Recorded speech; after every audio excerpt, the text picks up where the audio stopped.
दोस्तों मैं आपके बच्चों के लिए एक प्यारी सी रेसिपी लेके हाज़िर हुआ हूँ, जिसके लिए एक रोटी चाहिए। उसके आप छोटे छोटे पीस बना लें। जैसे ये देख सकते हैं आप, छोटे छोटे पीस बन चुके हैं चूरी टाइप।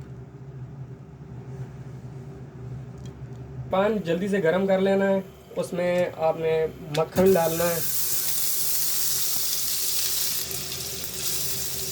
मक्खन गर्म होने का वेट करना है आपने अच्छे से। अभी देख रहे हैं आप, मक्खन रेडी है, गर्म हो चुका है। आप आंच हल्की कर लेंगे और थोड़े से बादाम, पिस्ता और काजू वगैरह, अखरोट वगैरह इसमें डाल देंगे।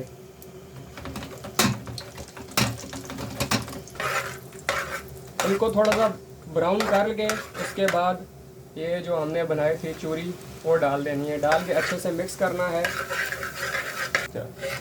जैसे देख रहे हैं आप, ये अभी मिक्स हो चुकी है। अभी हम लास्ट में थोड़ा सा शुगर डालेंगे इसमें।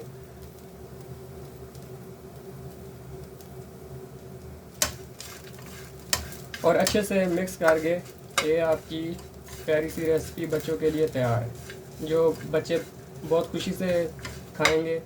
और ब्राउन शुगर भी आप इसमें इस्तेमाल कर सकते हैं, जो ज़्यादा बेटर है। मेरे पास थी नहीं अवेलेबल इस वक्त, मैंने तो इसमें वाइट शुगर डाल दी है। एक ग़िज़ाई बड़ी अच्छी रेसिपी आप लोगों के सामने है। थैंक यू, खुदा हाफिज़, गुड बाय।